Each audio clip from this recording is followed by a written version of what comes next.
start out with a poll.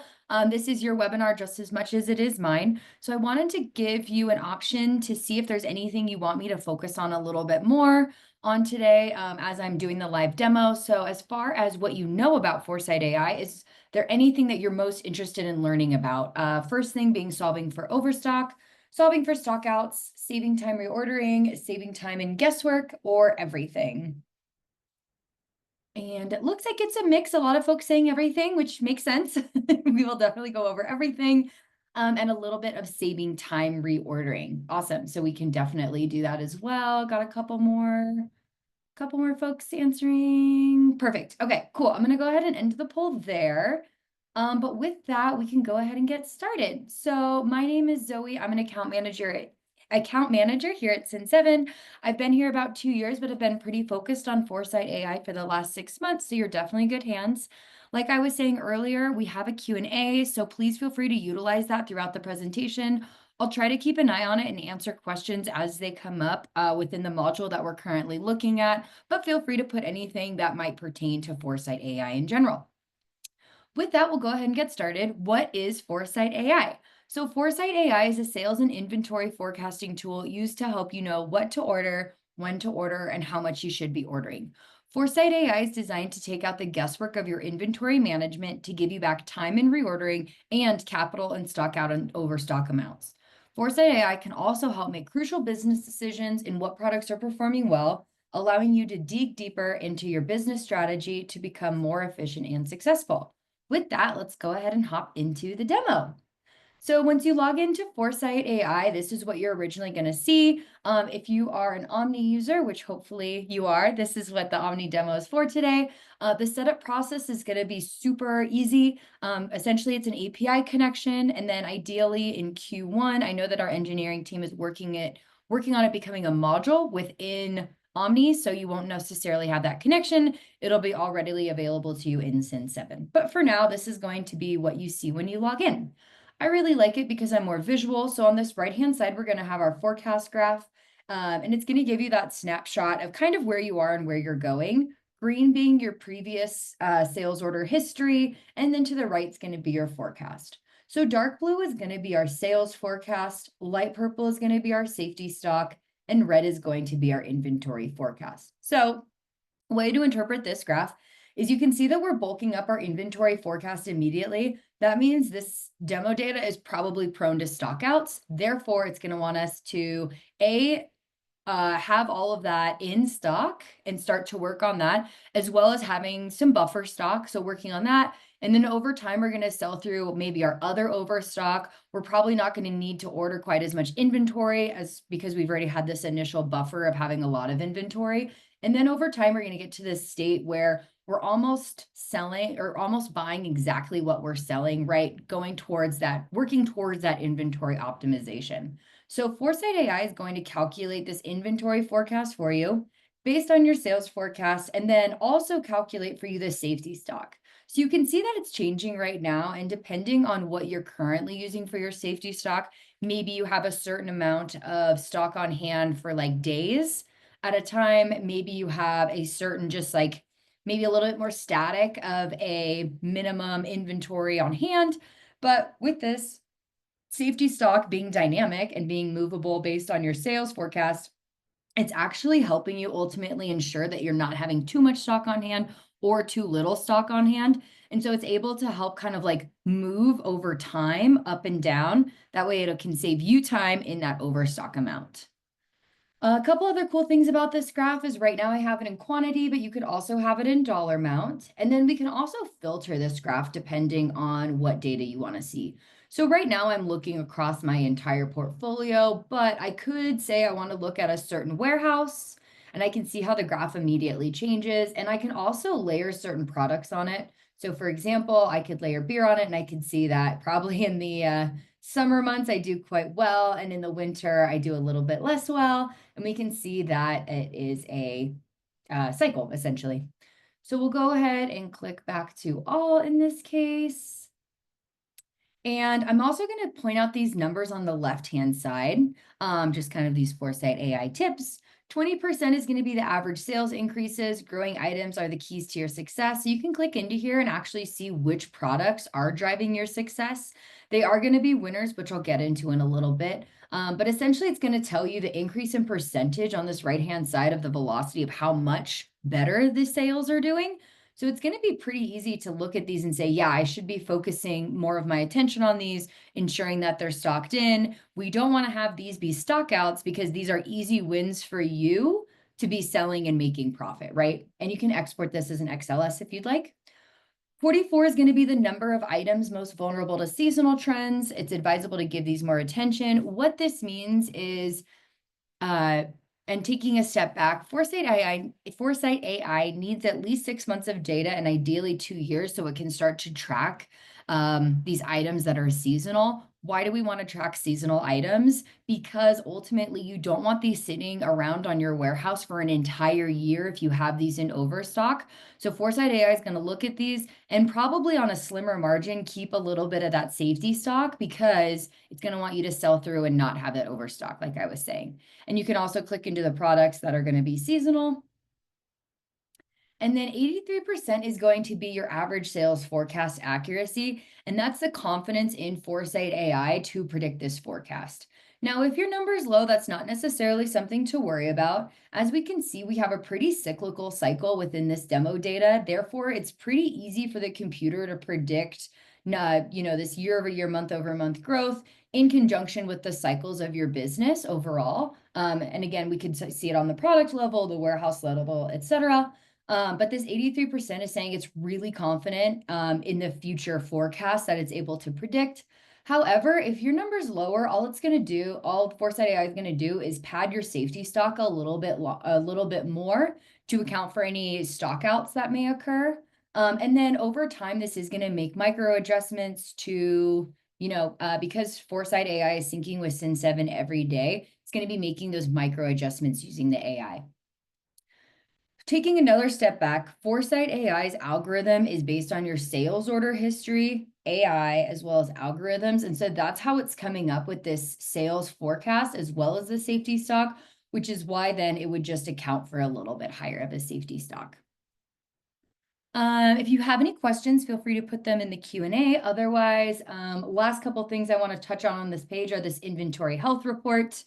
And this is going to give you that snapshot of what Foresight AI is trying to solve for. What does your inventory health look like? So the current availability of products looks pretty good, about 95%. Directly correlated to that 5% being stocked out is this lost monthly revenue. So again, this is a monthly number, so keep that in mind as you're looking for it. And especially if you're looking at the cost effectiveness or the value of Foresight AI, not any of our plans is worth $35,000 a month. So you can automatically see that if we're solving for this, the value return on investment can be pretty large. Another number that you might have is going to be this overstock amount, and that's going to be in red. And that's essentially saying, based on the Foresight AI calculations, you have these items in overstock, and this is how much you have of them. And we'll kind of get into how we can fix that in a little bit. Last but not least, I just touched on Foresight AI and essentially what the computer and what Foresight AI is running off of. But the computer doesn't know what it doesn't know. What I mean by that is if we click on this Foresight or forecast adjustment, this is where we can make those adjustments in the future to account for, extra sales that Foresight AI won't be able to capture. Because it's going mainly off of sales order history and prior data, any future state of change is something we want to account for here, such as a marketing campaign or partnering with a larger distributor. What I mean by that is a change in percentage would be something like a marketing campaign where we see like a sharp incline or maybe decline, but something like a little bit shorter term, a little bit sharper of a change. A trend in percentage is something that's going to be a little bit more gradual, and this would be longer term, such as that distributor or opening up a new store. And then we can also get to a change in quantity, and that's going to be, we can get pretty specific with what you want to look at on this level, whether it be a certain warehouse, supplier, category, product, brand, collection, winners or losers. An example of this would be if you had something like go viral on TikTok, that would be maybe on like a product level specifically, or maybe you want to run a sale on a collection. And I'll go ahead and click out of this. So forecasts, like I said, there's a lot that you can do here, and really just empowering you to make those better business decisions, I would say. Kind of have an idea of where you're going in the future. And really, if you're someone who does like data, this is going to clean up that data for you so you don't have to like sift through the data any longer. It's already available for you here. That way you can spend more time actually digging deeper into it. But forecast is going to be that big picture. Replenishment is going to be how we get there, right? So I touched a little bit on this inventory health report. Hey, I have this lost monthly revenue, stock out problem. I may also have an overstock problem. Replenishment is how we're slowly going to change your reordering on how to get there. So for example, it's going to show us that what to order, when to order it, and how much. So as far as what we're looking at, it's going to show us the product, it's going to show us the date, and then it's going to show us the order proposal. Notice that this column is actually editable. And the reason for that is this is where human meets that AI element. So this is what the computer's suggesting, but it's just that a suggestion. You know your business, to a certain extent better than the computer does. So this is where you can manipulate that number. So if, like I said in the very beginning, based on our forecast and our inventory forecast, we have a really high amount of inventory. For most folks, that's going to be a cash flow constraint that is probably going to be troublesome to maybe look at in the beginning. So maybe I don't need an order proposal of 8,000. Maybe I can just do 4,000 at the moment. But as we start to focus on our winners that are stocked out, maybe we can get more profit, and then we can open up some cash flow constraints. And so that's, kind of how you can manipulate that, either higher or lower. It's kind of up to you. Inventory on hand, and it is by location, which I'll point out in a second. Price, the type, winner, loser, chaser, and then where it's coming from and where it's going to. So I want to point out that you can also change what columns. I'm not going to go through everything, but just know that you can make this this page more detailed to what you actually specifically want to look at as far as information. Time, a couple other things as far as these filters at the top. So you can filter your orders by supplier and warehouse, as well as all products, or maybe you want to look and just see what replenishment recommendations are coming up with a specific product. I do want to call out the time though, specifically. So purchase orders for today is going to show me all of the POs that I should be putting in today so that I get them on time, those goods on time to match my sales forecast. So if I want to maybe do my ordering for the entire week, I can actually click on this week, and then it's going to show me all my replenishments for there. My demo environment is a little bit tricky though, so it's only going to show me today, but yours will show all of them through, the next week, this week, next week, in 2 months, this month, or 30 days. And 60 days, it's going to take a little while, hence the red as well. So take a while. Other couple things, as far as what reordering looks like, it's super, super simple. What you're going to do is you're going to click this, and then you're going to create a purchase order. And then all you have to do is it'll have that draft purchase order in Omni, and then you get to approve it. So thinking right now to what your current process is as far as reordering, I call it Excel land. Maybe you're downloading a bunch of sheets in Excel. You're looking at your previous sales, maybe creating some pivot tables, maybe using a little bit of gut feeling to order, and then you have to manually enter it all into a PO by supplier. That's all taken care of for you. All you have to do is click that, maybe recheck the order proposals to ensure, create purchase order. Even if you don't check over these order proposals, it only is going over into Omni as a draft PO to kind of give you that extra safety check. So you can also edit it there as well. And I have a question in the chat. Replenishment, can you filter by brand where some might have multiple suppliers? So that's 2 questions. The first question is, yes, you can filter. Well, we won't be able to necessarily filter by brand, but it sounds like supplier might be more helpful for you. At this time, ForesightAI only supports one supplier to SKU connection, because adding that extra layer of multiple suppliers doesn't necessarily help with making this the most inventory optimized experience. Depending on, if you had something by air, something taking longer, something taking shorter.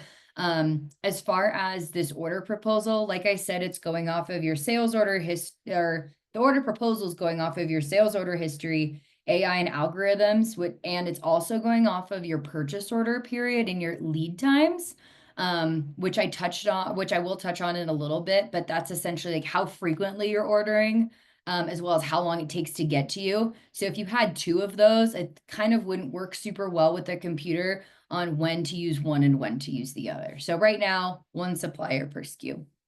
But great question. But as far as brands in that case, then I would probably want to filter by supplier based on the brands. There is a way to potentially add that in, but that is a custom job from ForesightAI. So that would be an extra cost. Next, if some of you are, well, I did want to touch a little bit on that inventory number.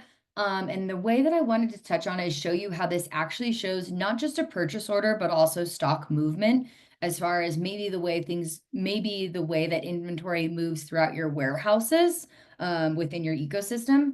So for example, I have this product beer, but you'll notice I have different order proposals and different inventory amounts. The reason for this is because we can see that there's different suppliers in different warehouses.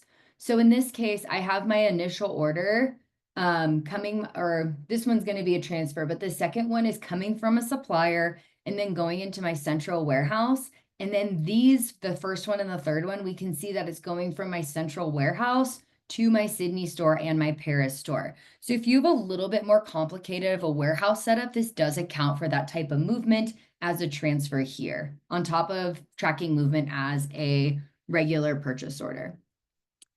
And then if you wanted to track it, you also could see once you start using ForesightAI for your ordering, this isn't going to sync any of your older POs that you have in Omni, just your new ones that you have in ForesightAI, but really good snapshot of when they're about to be delivered, the status, the total price on each purchase order, and where it's coming from. We also have in-transit items, and this is just going to break down what's on those purchase orders. And then we also have a production plan guide. And I say this is a guide because your single source of truth should still be Omni as far as your assembly jobs and your production jobs. But this may help you plan when to start and the number that you should be creating for those assembly jobs and production orders. You'll notice you can't actually create anything in here. This is, like I said, just a guide for telling you when you should be creating them. And again, or not again, but ForesightAI, like I said, is using all those algorithms, et cetera, but it's working backwards. So it's creating that sales order, or it's creating that sales forecast. Then it's having that inventory forecast to match, and then it's working backwards. Is it a very simple, just ordering goes to a warehouse and then it gets sold, in which case that's a quick turnaround time on the inventory.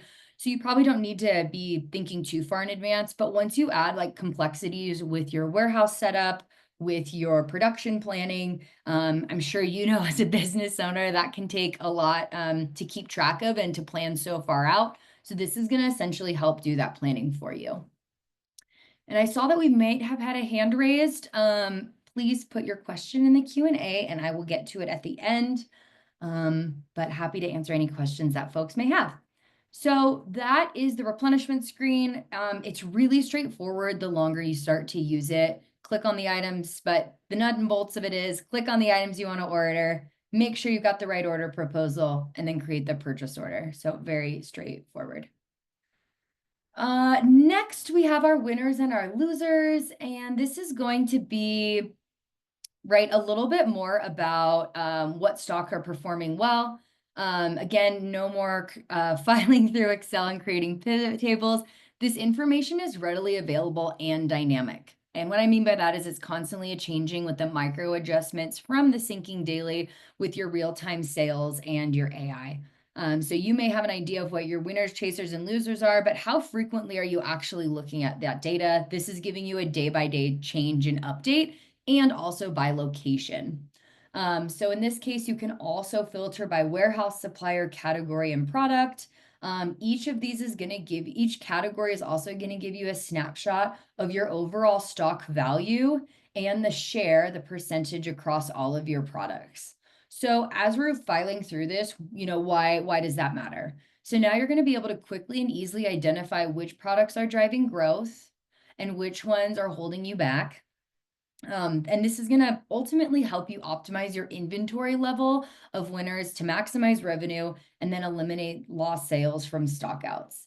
And you can click into each one of these by clicking show all, and you can see it is going to go in essentially hierarchical order of what's really performing well, through maybe slightly less performers and winners, but you can also export this as an XLS if you're interested. But yeah, your winners are going to be your high performers, chasers are going to be your middle of the road, and losers are going to be your low performers. Cool tip that I also heard about this is this can also help with your warehouse setup. You probably want to think about having your winners near the front. They're your quicker movers. They're your ones that you're probably restocking a little bit more. So you want to have, maybe your forklift a little bit more available there. Maybe, if you're a smaller organization, you just want to have your boxes a little bit closer to the door. Similarly, or I guess oppositely, losers, you're going to want to probably have those a little bit farther away. You don't probably need quite as much access to that. To the right, or I guess that's pretty much all I have necessarily for winners and losers, but thinking about the complexity that you see on this screen, I want to run a quick poll. And the poll is going to be, how confident are you in your winners and losers? So thinking about how frequently you're maybe looking at them, what kind of data digging into you're doing with them. 1 being not confident and 5 being very confident. And it looks like we got a bell curve around 3, couple 1s, couple 5s. That's awesome. Even if you do feel pretty confident, this is something to just kind of like check out as a time save. Instead of maybe doing some data manipulation to get to your winners and losers, just know that this is available for you so you can skip that step from now on. And I'm going to go ahead and end the poll. And we do have a question in the chat. Is it possible to implement some extra layers of complexity to forecast, like new client opening, stock buffer per winner, chaser, and loser? Is it possible to implement both manually by SKU or by overall turnover? Yes, so that would be this forecast screen with this forecast adjustment. I would say ForesightAI does a really good job of working off of your current data and predicting a future. If it does, like I said, have a current state or a future state it doesn't know about, definitely add it in. But if you start adding too much complexity, you're kind of overriding the point of the software to do it for you. So I would say simple is probably best when working with this, and definitely add in forecast adjustments as needed. But I would say don't go overboard, because then you don't know what you're putting into the forecast as maybe that human aspect, as opposed to letting AI do its thing. And I have a really interesting stat here as well, as far as like what that actually means. So if we're looking at adding maybe too many forecast adjustments, then we're getting into that human side, like I said. And I'd say that the average US retailer has only 63% inventory accuracy, mainly caused by that human error. So if we get a little bit too much forecast adjustment, we're relying too much on the human part, and then the AI gets a little bit lost. But that was a good question. So use your best judgment, but I would say don't go overboard on the forecast adjustments as a rule of thumb. Awesome. So we've been over the replenishment, we've been over the forecasting, been over the winners and losers. Next, we have reporting. So we have these 4 reports: stock overview, sales forecast, potential stock outs, history and forecast, stock overview, so overstock, and stock out. I will say that the history and forecast I like as a guide rail as you're just getting started with ForesightAI. The reason for that is it's going to help you as a guide with that replenishment. Do my order proposals look about right? Do they look like something I've seen before, or do they not? Omni is a pretty configurable software. If you remember your setup process at all, or if you're a fairly new user, you know that there's a lot of different ways that you can use it ultimately, and everybody does use it a little bit differently.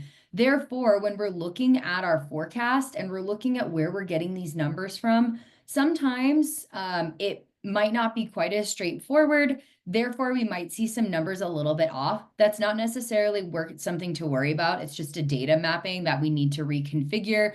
We got a lot of tech support to help with that, as well as some folks from ForesightAI that can help with that data remapping. So this can kind of help you uncover, is my data mapped correctly? Does it look about right? Am I super off? But am I super off because really I just have a pretty large overstock or stock out problem? This is going to give you a little bit more of that insight into where you may fall under. Last, or not last, but a couple other things I want to get to are on this right-hand side, this is going to be where your settings are going to be for some of those adjustments that you want to make likely in the beginning, as far as setup. So this is going to be on the left-hand side where you're going to spend a lot of your day-to-day. But on the right-hand side, I want to definitely go over some of these strategy options, so you're empowered as you get started. So first is going to be product segmentation, and this is going to be what we want our strategy to focus on. And this is going to be really what we want our winners and losers strategy to be focused on. But in turn, that does impact my forecast and my replenishment. Where do I want to spend my time and where do I want to focus on? And then ultimately that can change my forecast either higher or lower depending on what I'm keeping in stock. So I can focus my strategy mainly on profit, which I have checked, revenue, sales frequency, and sales quantity. I would say generally speaking, set this and forget it. Don't switch this up too often because like I said, it impacts so much. So if you change this too often, it's really not going to help you with your ultimate inventory optimization because some things may be winners and then change to losers. And then you're focusing your energy on replenishing one over the other, and then maybe switching it back. Next, we have suppliers. And supplier setup, I touched on it a second ago with our purchase order periods and our lead times.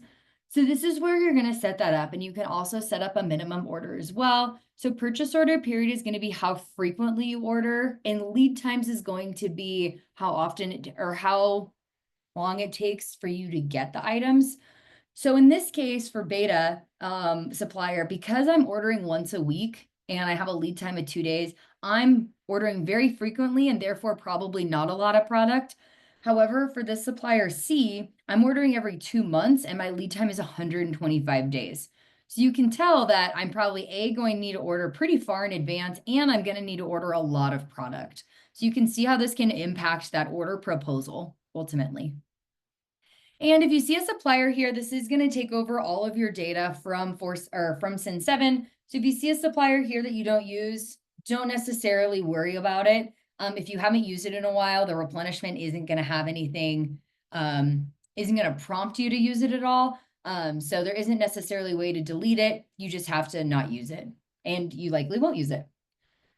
Next, we have warehouses, and warehouses is going to be that hierarchical setup like I was talking about. So in this case, right now, they're all being supplied to evenly, but and my account is going to be, oh, yeah.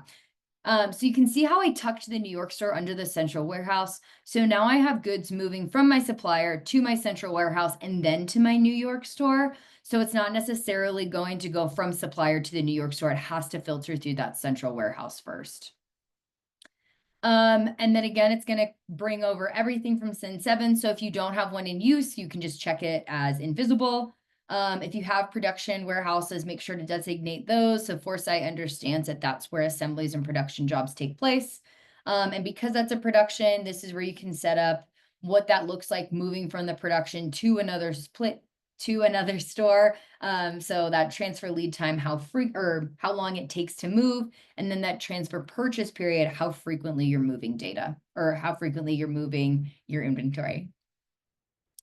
And last but not least, we have this edit arena, and this is going to be where you can make any of that fine tuning for any of your products. And so what I mean by that is now that you've gotten a pretty good look at the system, what do you do with labor as a SKU? What about new items? What about SKUs that you're sunsetting?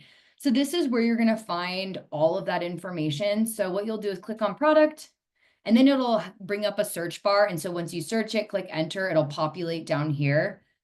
But it's going to give you the product, the supplier, where it's coming from, warehouse where it's going to. You can designate a parent warehouse where you want all of it to come from. You can set a minimum order quantity here.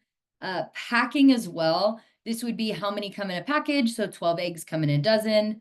That would be applicable. And then orderability and visibility are huge. So orderability, if clicked, it's going to show up in your replenishment. So if it's unclicked, it's not going to show up in your replenishment, but it will show up in your forecast and your winners and losers. An example of this is going to be custom furniture. That's not something I want to replenish and want to have on hand because I make it as I order it. Therefore, I still want to see maybe how it does in the forecast in case I want to do some planning with raw materials. Or I do want to see if it's a winner or loser and if it's worth my time to continue to stock it. But I don't, like I said, necessarily want to have it on hand. Visibility is going to take it out of ForesightAI altogether. So this would be the case of maybe labor, or like if you track water, you don't need to necessarily track water. You just probably pay your water bill. So you don't need a plan for that ahead of time. In which case, take it out of visibility, and then you're not going to see it under winners, losers, forecast, replenishment, or reports. When it was created, minimum and maximum inventory, I already touched on that. As far as like safety stock is something that ForesightAI calculates for you. However, if you want to override that, you can do so here. Expiration in days, I do see a question in the chat. Can it help identify and manage age stock? So not necessarily. Sin 7 is still going to be, we do have that stock aging report, which is going to give you that snapshot. This can help you plan for some aging stock as far as like expiration dates, maybe with like food and beverage or health supplies, etc. But it is going to be in days, not necessarily in like a batch number. Batch numbers are still going to be tracked in Sin 7. So as far as managing aging stock, though, if you're taking a step back with what ForesightAI is solving for, because it's solving your overstock problem, in theory, as you start to use the software, as you start to follow that replenishment report, because it's solving for that overstock problem, that age stock is going to be less of a problem for you overall. Purchase period and lead times. Purchase period, like I said, if you wanted to set this on a specific SKU level outside of an outlier of a supplier, you can do so here. And then we also have volume, weight, and predecessor. It's already linked here, but it'll be a green plus button for you. This is a really cool feature in that any new product needs at least 90 days of data in order to create its own sales forecast. However, you can shortcut that here by linking to an older item sales history data, and then it'll link those forecasts together. And then as you start to actually sell that item, that new item, it'll create those micro adjustments to its own forecast and then spin it eventually into its own forecast. So a really cool way to immediately start predicting. Replenishment recommendations, automatic is going to be based on everything in ForesightAI evenly. Replenishment using sales forecast is more heavily going to weigh the sales forecast feature over the other features in software. Replenishment using minimum inventory. If you set the minimum inventory here, it's basically once you dip below it, it'll create a replenishment recommendation for you. And then replenishment using custom orders, similar to my custom furniture example. A replenishment order will only be suggested when a customer order for it comes in, meaning you won't necessarily, it'll be less having stock on hand and more ordering when a customer orders. All right, that was a lot. And that was the end mostly, or that was the end of my presentation, or as far as like the live demo. But I do like this slide because it does give you that like really quick value of what ForesightAI can do for your business as far as overstock, stock outs, and that time save, as well as that product availability and looking at that inventory optimization. So if there's anything I can leave you with, let me leave you with this. Foresight AI's advanced forecasting empowers businesses with affordable, intuitive tools to unlock efficiency, free up inventory capital, and never miss a sale. So if you like the information we just went over, please feel free to take advantage of our Foresight AI new sign-up offer. For the first 300 participants, we're giving away 6 months, 50% off, and free onboarding for those 300 folks. So do not delay. That's a $750 value, which is huge, huge, huge. And they will help you with any of that data mapping. You'll get to the front of the line for any tech support questions you have, folks who can really help you walk through it. They're really awesome. If you want to sign up, I'm going to send an email out later today with a copy of this recording. So feel free to shoot me an email after. Or if you want to put in the Q&A that you're interested, I can get that started right after this presentation as well.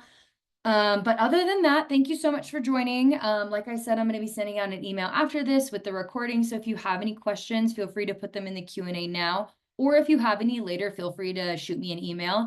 I'd be happy to answer it for you.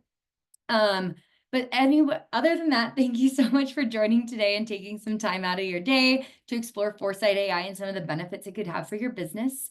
With that, have a great rest of your day. And if you want to stick around for Q&A, please do. And I will give folks, it looks like we got through most of the Q&A. I do have one question more about the production job breakdown. Okay. So as far as the replenishment and the production job, like I said, this production plan is just going to be a guide. This is going to capture production jobs and assemblies. So I just want to make sure that that's really clear. But this is just going to be that guide of how many you should be creating and about when you should be starting. Like I said, this goes, Foresight AI is working backwards. So you want to start this on the correct date in order to meet the demand for your sales forecast. So making sure that we have enough finished goods in our inventory so that we're not stocking out.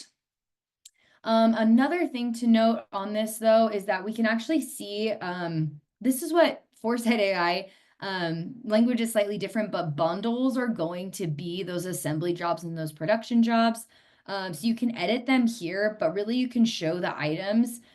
This is just going to give you a snapshot of what really Foresight AI is using as far as the bundles that have carried over from Sin 7. This is all going to preload for you once we connect your API. So not much to do here, but if you do want to start to remove these bundles, unlink it and make any changes, I just wanted to point out that you can do so here.